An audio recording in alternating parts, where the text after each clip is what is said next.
दोस्तों, आज की कहानी है बहू पहले नाश्ता कर लो। दोस्तों, कहानी शुरू करने से पहले अगर आपने हमारे चैनल को सब्सक्राइब नहीं किया है तो सब्सक्राइब कर लीजिए ताकि आपके पास पहुंचे हर नया वीडियो। संयुक्त परिवार में पली बड़ी सलोनी स्वभाव से बेहद सौम्य और शालीन लड़की थी। अपने से बड़ों का सम्मान करना और छोटों को प्यार देने का गुण उसे अपने माँ पापा से विरासत में मिला था। मायके में उसने सबको एक दूसरे का आदर, प्यार और सहयोग करते मिलजुल कर रहते हुए देखा था। सास ससुर, पति निखिल और एक ननद प्रिया, छोटा सा परिवार था उसका। ससुराल में वह भी सबसे मिलजुल कर रहने की पूरी कोशिश करती थी। खुद से पहले वह घर के बाकी सदस्यों को प्राथमिकता देती थी, उनकी हर जरूरत का पूरा ख्याल रखती थी। सलोनी की एक आदत थी कि वो कुछ भी खाने से पहले सबको पूछती थी और सबको देने के बाद खुद खाती थी। ऐसा कर वो सबके प्रति अपना प्यार जाहिर करती थी, लेकिन घर के बाकी सदस्य ऐसा नहीं करते थे। सासू माँ को कुछ खाना होता तो वो अपने कमरे में जाकर खाती। ससुर जी भी बाजार से कुछ लाते तो सासू माँ के हाथ में देते, फिर वो सब आपस में खा पी लेते। सलोनी को कोई न बुलाता। प्रिया भी अधिकतर सासू माँ के साथ ही रहती। निखिल सुबह ऑफिस चले जाते और शाम को ऑफिस से वापस आने पर वो भी सासू माँ और ससुर जी के साथ बैठकर खाना खा लेते। सलोनी को उनके साथ बैठकर खाने के लिए न तो कोई पूछता और न ही कोई कहता था। बाद में उससे अकेले खाना न खाया जाता। सबके इस तरह के व्यवहार से उसे तकलीफ होती। फिर धीरे धीरे सब समझने लगेंगे बोलकर खुद ही अपने मन को तसल्ली दे लेती। एक दिन निखिल बड़ी खुशी से हाथ में मिठाई का डिब्बा लिए घर आए। सासू माँ और ससुर जी के पैर छूकर उनका आशीर्वाद लिया, फिर सबका मुंह मीठा कराकर अपने प्रमोशन की खबर दी।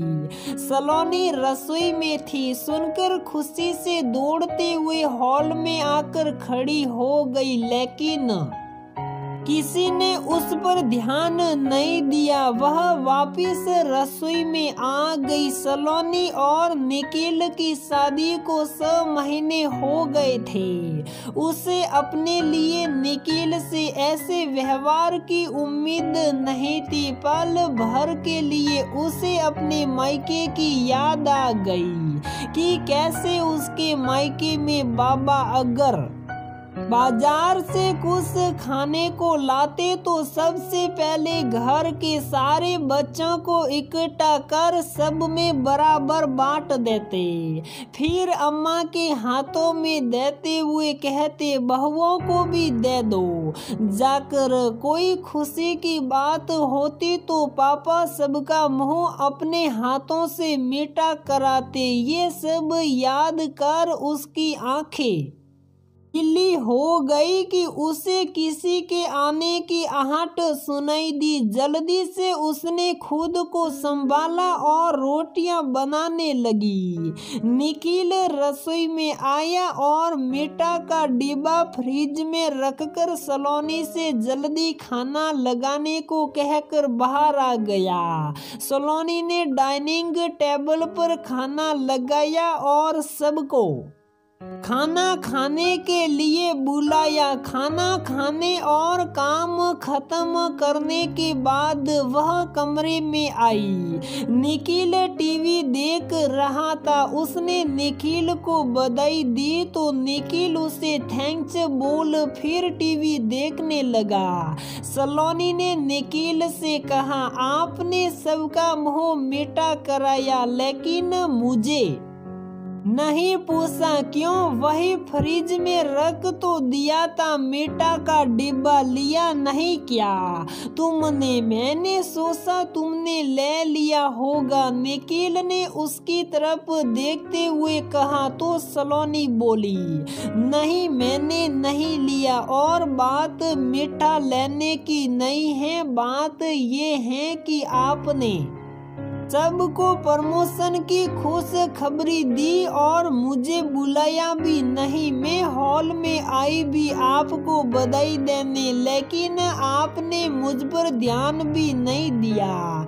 ऐसे ही पिछले महीने आपने जब नई गाड़ी खरीदी थी तो पूरे मोहल्ले में प्रसाद बंटवाया गया, लेकिन किसी ने मुझसे नहीं कहा कि बहू लो तुम भी प्रसाद खा लो। अरे इसमें किसी के कहने या पूछने वाली क्या बात है? तुम्हारा ही घर है, जब मन हो और जो मन हो खाओ पियो, मेहमान थोड़े ही हो जो तुम्हारी कोई खातिरदारी करे या कोई हमेशा पूछता रहे।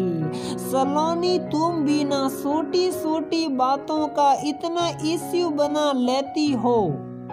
निखिल ने बेपरवाही से कहा। सलोनी ने कहा, अच्छा इसका मतलब घर के सब लोग मेहमान हैं जिन्हें मैं हर चीज के लिए पूछती रहती हूँ और वो बिना मेरे बुलाए नाश्ते और खाने के लिए डाइनिंग टेबल पर नहीं आते। मैं अगर कभी एक कप चाय भी अकेले पीने लगती हूँ तो मम्मी जी और प्रिया तुरंत कहने लगती हैं कि अकेले अकेले खा पी लेती हो, किसी को पूछती भी नहीं हो, जबकि मैं सबको खिलाने के बाद ही खाती हूँ। आप सब लोग साथ में बैठकर खा लेते हैं, लेकिन मुझे कभी किसी ने न कभी बुलाया और न ही कहा कि तुम भी हमारे साथ बैठ जाओ।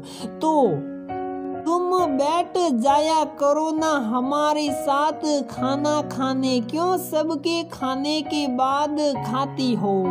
निखिल ने उससे कहा, पापा जी को तुरंत की सेकी गर्म रोटियां पसंद हैं। मम्मी जी और प्रिया भी पापा जी के साथ ही खाते हैं। एक दो बार मैंने खुद ही कोशिश की आप सबके साथ बैठने की, जब पापा जी को अपने दोस्तों के घर खाने पर जाना था, लेकिन आप लोग आपस में ही बातचीत कर रहे थे। मैं अगर कुछ बोलती भी तो कोई मेरी बात पर ध्यान ही न देता, जैसे न तो मैं महत्वपूर्ण हूँ और न ही मेरी बातें। ऐसे में एक अनसहाय इंसान की तरह मैं कैसे बैठूं? मैं तो अपना परिवार मानकर आप सबके साथ समय बिताने और सबको समझने की पूरी कोशिश कर रही हूँ, लेकिन आप सब मुझे अपने परिवार का सदस्य नहीं समझते।